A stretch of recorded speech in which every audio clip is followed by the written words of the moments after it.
안녕하십니까. 코로나19 통합 뉴스룸 5시 뉴스입니다. 서울 지하철 신당역 화장실에서 여성 영무원을 살해한 30대 남성에 대해 오늘 오후 법원이 구속영장 심사를 마쳤습니다.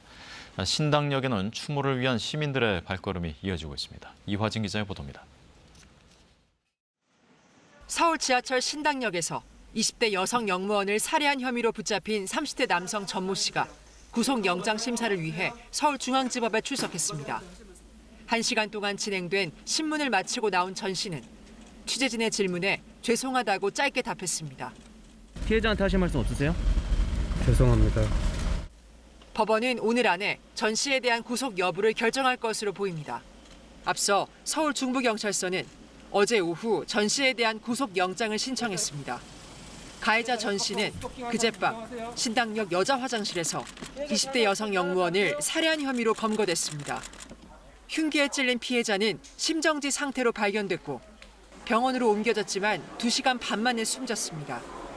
피해자와 입사 동기였던 전 씨는 2019년 말부터 300여 차례에 걸쳐 전화와 메시지 등으로 스토킹을 하고 불법 촬영까지 하는 등 피해자를 괴롭혀온 것으로 파악됐습니다.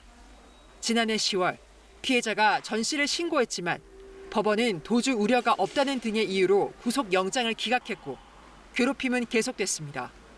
전 씨는 피해자를 스토킹한 혐의 등으로 기소돼 원래는 어제 1심 선고가 예정돼 있었고 선고를 하루 앞두고 범행을 저질렀습니다. 경찰은 오래전부터 범행을 계획했다는 전 씨의 진술을 토대로 피해자에게 앙심을 품고 보복성 범죄를 저지른 계획범죄에 무게를 두고 있습니다. 경찰은 아울러 피의자 신상 공개도 검토하고 있습니다. 한편 피해자가 살해된 신당역에는 추모 발길이 이어지고 있습니다. 어제 오후 신당역 화장실 앞에 추모 공간이 마련되자 시민들은 고인을 추모하며 조화를 두고 가거나 애도의 글을 붙이고 있습니다. KBS 뉴스 이화진입니다. 윤석열 대통령은 이번 사건이 국민들에게 큰 충격을 주고 있다면서 제도 보완을 지시하겠다고 밝혔습니다. 국회도 스토킹 범죄를 사전에 예방하고 피해자를 보호하기 위한 법안 심사에 들어갔습니다. 임종빈 기자의 보도입니다. 윤석열 대통령은 신당역 영무원 스토킹 살인사건 보도가 우리 국민들에게 큰 충격을 주고 있다고 말했습니다. 지난해부터 시행 중인 스토킹 처벌법이 피해자 보호에는 미흡했다는 지적이 많았다며 모레 순방길에 오르기 전 제도 보완을 지시하겠다고 했습니다. 법무부로 하여금 이 제도를 더 보완해서 이러한 범죄가 발부딪힐 수 없게 피해자 보호에 만전을 기하도록 이렇게 하겠습니다. 이에 법무부는 피해자가 원하지 않으면 처벌을 할 수 없도록 한 현행 반의사 불벌 조항 폐지를 추진하기로 했습니다. 국회에는 추모 공간이 설치됐습니다. 추모 묵념으로 시작된 여성가족위원회 전체 회의에서 여야는 한 목소리로 정부를 질타했습니다. 장관께서는 다녀오시지도 않으시고 이제 가시겠다고 하고 제일 먼저 가서 봤어야 되는 거 아닌가요? 저는 여가부가 폐지 위험에 놓인 이유가 바로 그런 거라고 생각합니다. 다른 기관에서 통보하기 전까지는 모르고 여성가족부 장관에게 책무는 굉장히 많지만 할 수 있는 권한은 굉장히 제한된 부분, 이런 거에 대해서 제가 굉장히 뼈저리게 느끼고 있습니다. 지난 4월 발의된 스토킹 피해자 보호 법안도 뒤늦게 심사가 이뤄졌습니다. 스토킹 범죄 예방과 피해자 보호를 국가의 책무로 규정하고 실태 조사와 예방 교육을 실시한다는 내용을 담았습니다. 또 피해자가 직장 등에서 불이익을 당하지 않도록 하고 지원 시설도 설치하도록 했습니다. 국회는 정부안과 국회 발의안을 병합 심사해 제정안을 도출할 것으로 보입니다. KBS 뉴스 임종빈입니다.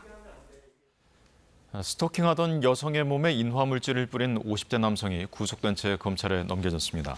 서울 양천경찰서는 스토킹 처벌법 위반과 보복범죄, 방화 예비 등 혐의로 50대 A씨를 구속 송치했다고 밝혔습니다. A씨는 지난 12일 밤 9시쯤 피해자 B씨의 직장을 찾아가 폭행한 뒤 B씨의 몸에 인화물질을 뿌린 혐의를 받고 있습니다. 당시 A씨는 주머니에 라이터를 갖고 있었습니다. 경찰 조사에서 A씨는 올해 7월 피해자가 자신에게 폭행당했다고 신고해 화가 나 범행했다는 취지로 진술했습니다. 성남FC 후원금 의혹을 수사 중인 검찰이 후원금을 낸 두산건설 등 20곳을 압수수색하고 있습니다. 이재명 민주당 대표의 최측근으로 꼽히는 정진상 당대표 정무조정실장의 자택도 포함된 것으로 전해졌습니다. 문예슬 기자가 보도합니다. 이재명 민주당 대표가 성남시장으로 재직하던 시절 기업의 편의를 봐주고 성남FC에 후원금을 내도록 했다는 의혹을 수사 중인 검찰이 압수수색에 나섰습니다. 수원지검 성남지청 형사 3부는 오늘 오전 9시부터 두산건설 등 20곳을 압수수색하고 있다고 밝혔습니다. 경기 남부경찰청이 제3자 뇌물공여 혐의가 있다고 보안 수사 결과를 넘긴 지 사흘 만에 검찰이 본격적인 강제 수사에 착수한 겁니다. 경찰은 지난 13일 이재명 당시 성남시장이 두산의 분당 정자동 병원 부지를 상업용지로 변경해주는 대신 제3자인 성남FC에 50억 원가량을 후원하도록 했다며 3자 뇌물 혐의에 해당할 수 있다고 검찰에 통보했습니다. 이에 따라 이재명 대표와 이 과정에 개입한 공무원에게 특가법상 제3자 뇌물 공여 혐의를, 후원금을 집행했던 당시 두산건설 대표 이모 씨에겐 뇌물 제공 혐의를 적용해 보안 수사를 마무리했습니다. 경찰은 다만 성남FC로 간 후원금이 이 대표 측으로 흘러들어간 증거는 찾지 못했다고 덧붙였습니다. 특히 오늘 압수수색 장소에는 두산건설과 성남시청뿐 아니라 정진상 민주당 당대표 정무조정실장의 자택도 포함된 걸로 전해졌습니다. 정 실장은 경기도 정책실장을 거쳐 지난 대선에서 민주당 선대위 부실장을 지낸 인물로 이 대표의 최측근으로 꼽히는 인물입니다. 검찰은 압수수색 결과를 분석해 사건 관계인을 소환하는 등 수사를 이어나갈 방침입니다. KBS 뉴스 문예슬입니다. 윤석열 대통령이 국회 인사청문 보고서가 채택되지 않은 이원석 검찰총장과 한기정 공정거래위원장을 임명했습니다. 야당은 국회를 무시한 인사라고 비판했고 여당은 발목 잡기식 정쟁을 그만두라며 맞받았습니다. 강병수 기자입니다. 윤석열 대통령이 이원석 검찰총장과 한기정 공정거래위원장에게 임명장을 수여했습니다. 청문회를 마쳤지만 여야 이견 속에 국회가 청문보고서를 채택하지 않자 재송부를 요청했고 재송부 시한 만료 하루 만에 곧바로 임명한 겁니다. 윤 대통령은 정부 구성이 늦어져 불가피했다는 취지로 설명했습니다.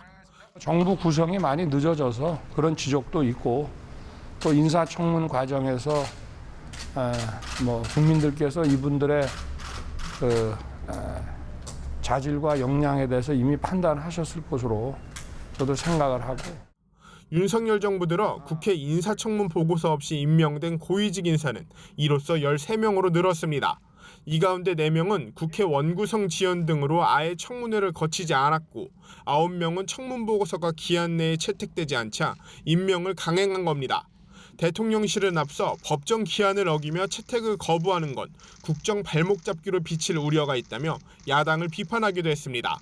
여당인 국민의힘도 심각한 결격 사유가 없는데 청문보고서를 채택하지 않는 건 국정 발목 잡기라고 거들었습니다. 반면 민주당은 인사참사에도 반성 없이 불통폭주를 이어가겠다는 선언이라고 비판했습니다. 이번 임명은 검찰공화국을 완성하고 재벌, 대기업 위주 시장 질서를 강화하겠다는 윤 대통령의 아집이라고 민주당은 주장했습니다. KBS 뉴스 강병수입니다. 지난달 취업자 수가 80만 명 이상 늘며 같은 달 기준으로는 22년 만에 가장 많이 늘었습니다. 하지만 경기 불확실성이 커지면서 고용 증가세가 이어질지는 미지수입니다. 이승훈 기자입니다. 통계청이 발표한 8월 취업자 수는 1년 전 같은 달에 비해 80만 7천 명 증가했습니다. 같은 달 기준으로 보면 2000년 이후 22년 만에 가장 많이 늘었습니다.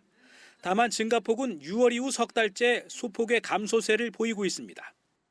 취업자 수를 업종별로 보면 제조업이 24만 명 늘며 가장 큰 증가폭을 보였습니다. 수출이 증가한 데 따른 것으로 분석됩니다. 이어 정부 일자리 사업이 포함된 보건사회복지 서비스에서 12만여 명, 농림어업 분야에서도 9만 명가량 취업자가 증가했습니다. 일상 회복이 되면서 지금 숙박 음식업도 좀 잘 되고 있는데 이제 그런 거에 따른 식자재 수요가 증가하고 있고 그리고 농번기에는 외국인 계절 근로자도 증가하고 이렇게 취업자가 늘면서 고용률은 62.8%로 높아져 8월 기준 역대 최고치를 기록했습니다. 실업률은 2.1%로 모든 달을 통틀어 가장 낮은 수준입니다. 정부는 고용이 제조업을 중심으로 안정적인 흐름을 보이고 있지만 고령층 중심의 일자리 증가라는 한계는 여전하다고 진단했습니다. 실제 8월 취업자 증가분 80만여 명 가운데 56%는 60세 이상입니다.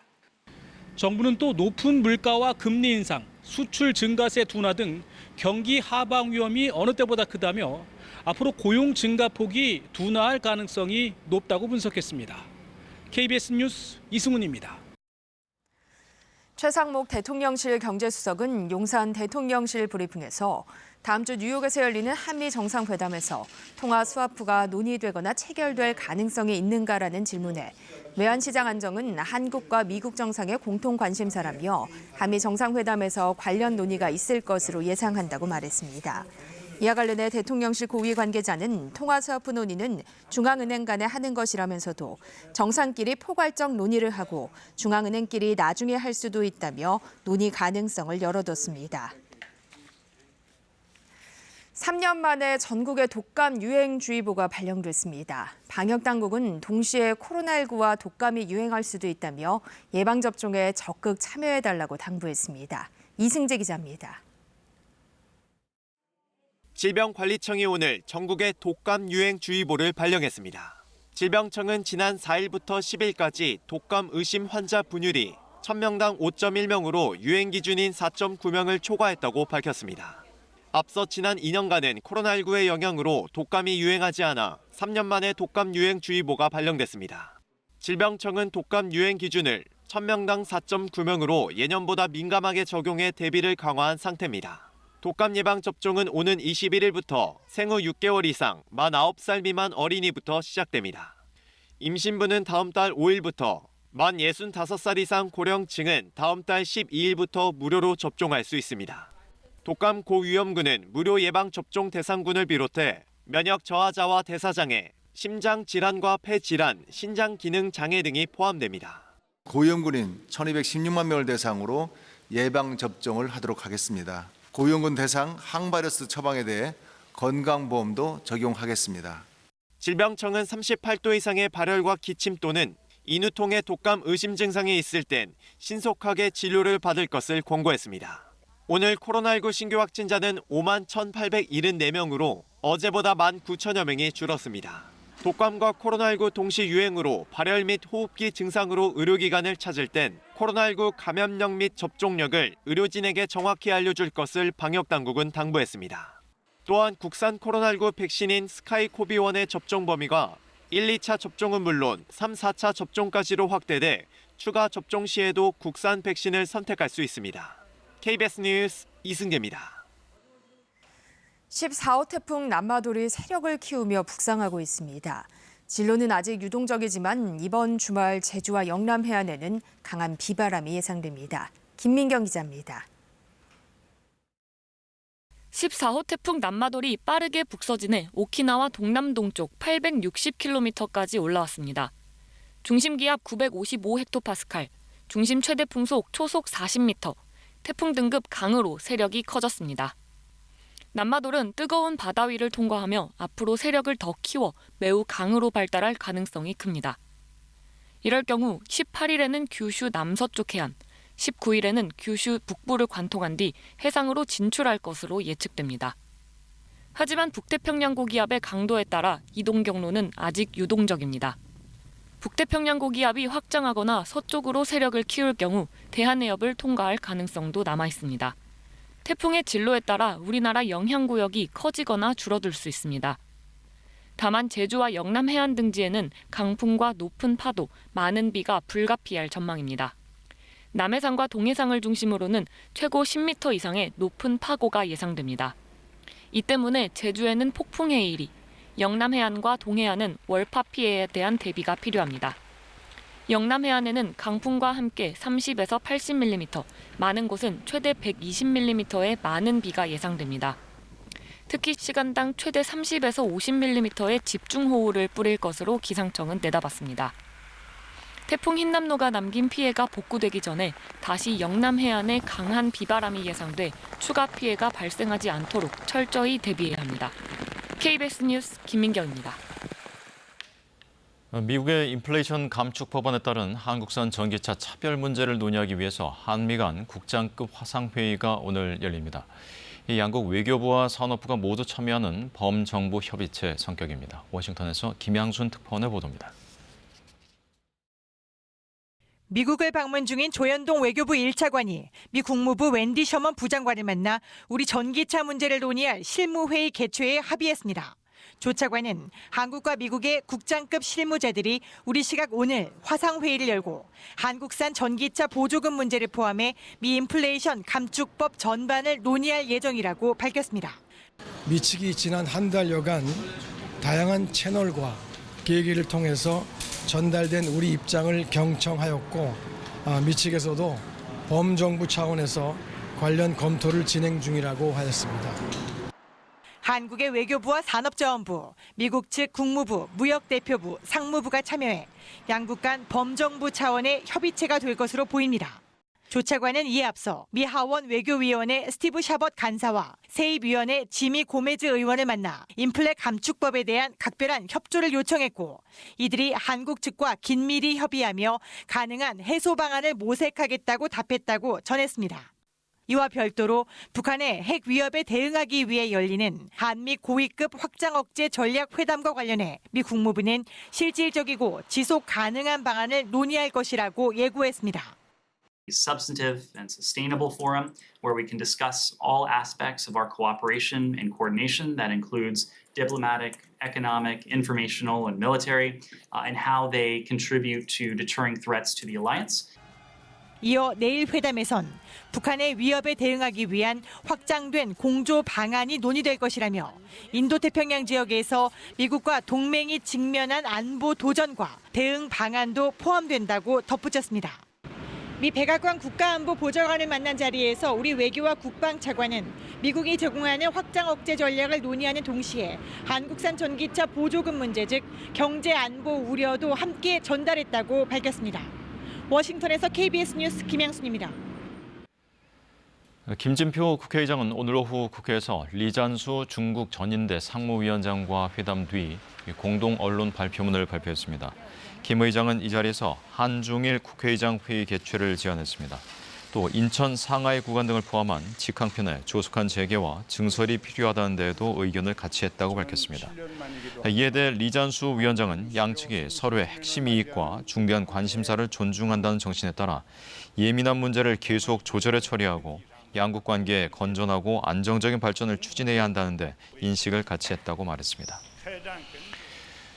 시진핑 주석과 푸틴 대통령이 우즈베키스탄에서 다시 만났습니다. 양국 정상은 우크라이나와 타이완 문제에 대해서 상호 지지 의사를 밝히는 한편 미국에 맞서 전략적 협력을 강화해 나가기로 했습니다.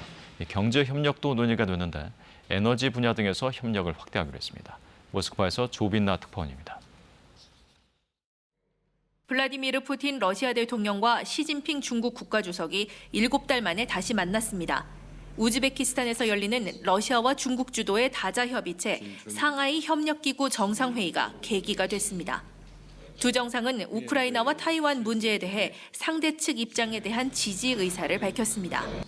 푸틴 대통령은 우크라이나 위기에 대한 중국의 균형 잡힌 입장을 높이 평가했습니다. 타이완 문제에 대해선 하나의 중국 원칙을 언급했습니다.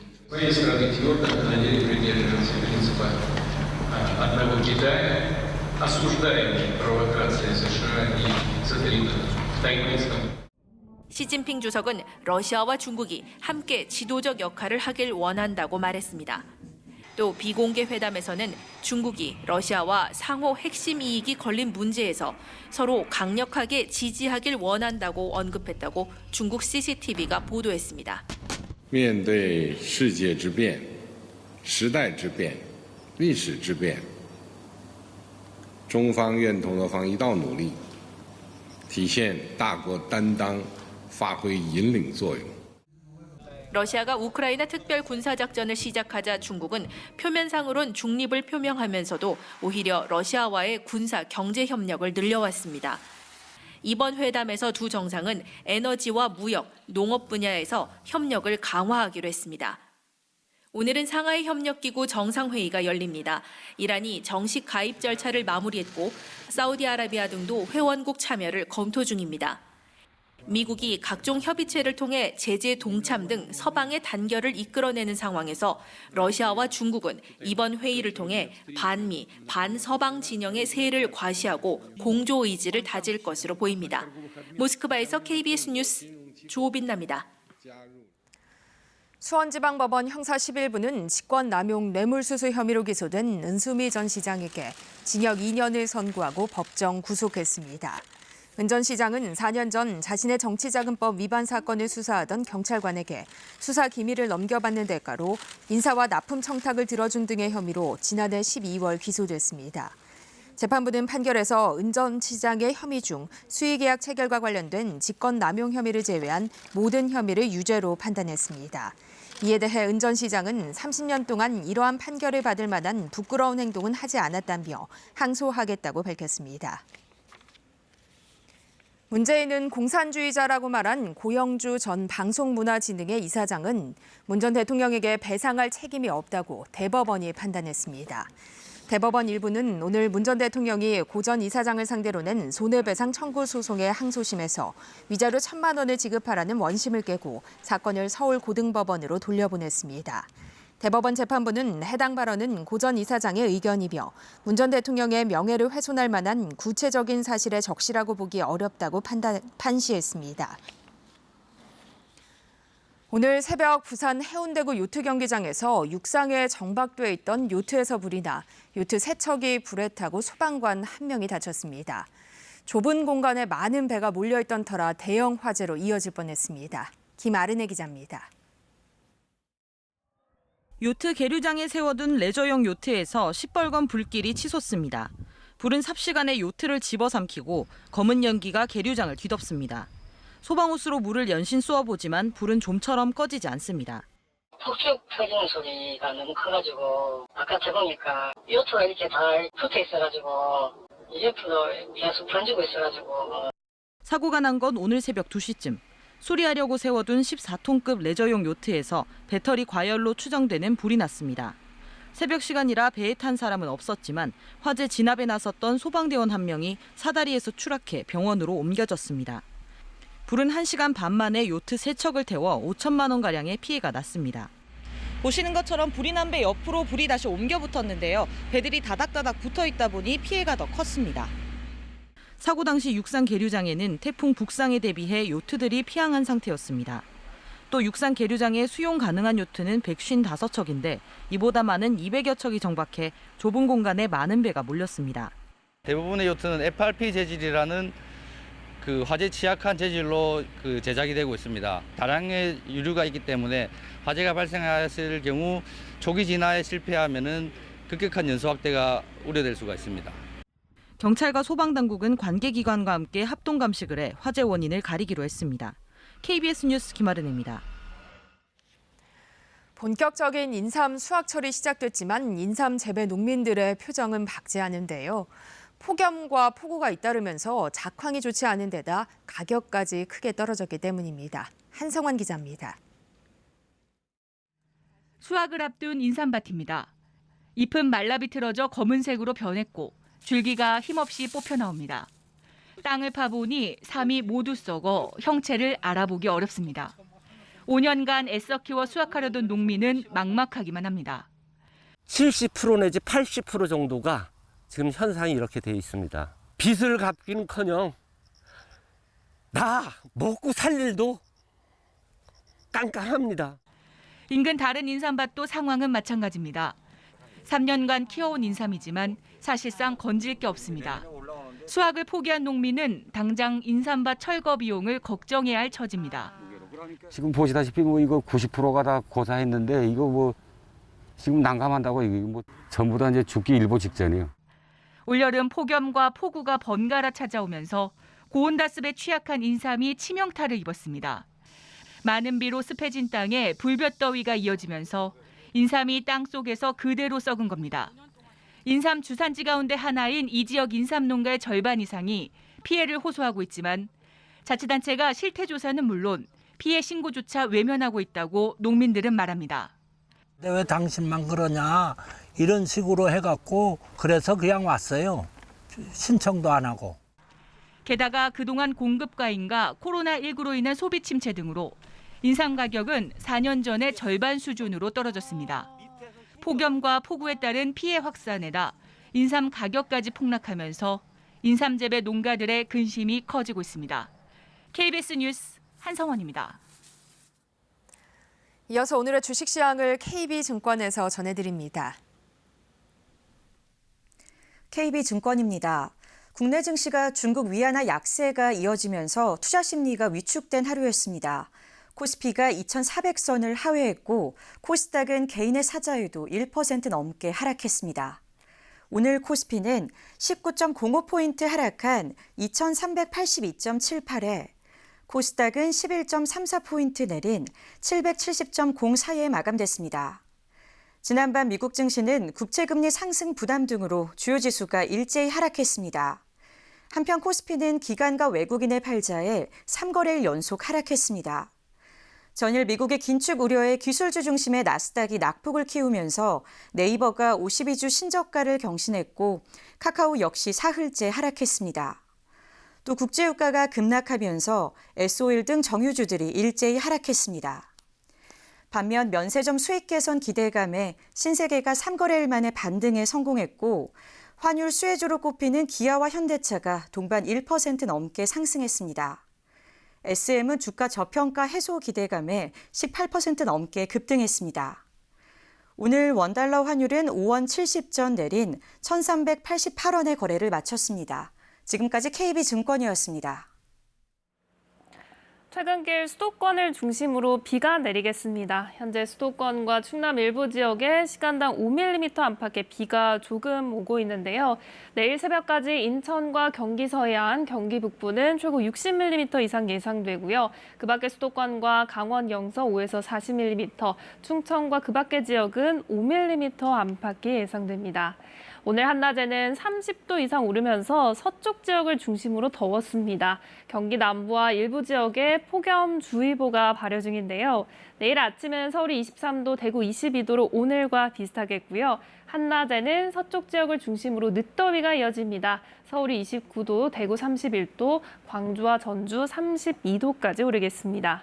한편 태풍 난마돌은 계속해서 북상을 하면서 다음 주 월요일쯤 일본으로 방향을 틀 것으로 예상이 되는데요. 간접 영향을 받으면서 제주 해상에서는 물결이 최고 6m까지 높게 일겠고요. 또 모레부터는 바람도 강하게 불겠습니다. 날씨 전해드렸습니다. 코로나19 통합 뉴스룸은 7시 뉴스에서 이어집니다. 시청해주신 여러분 고맙습니다.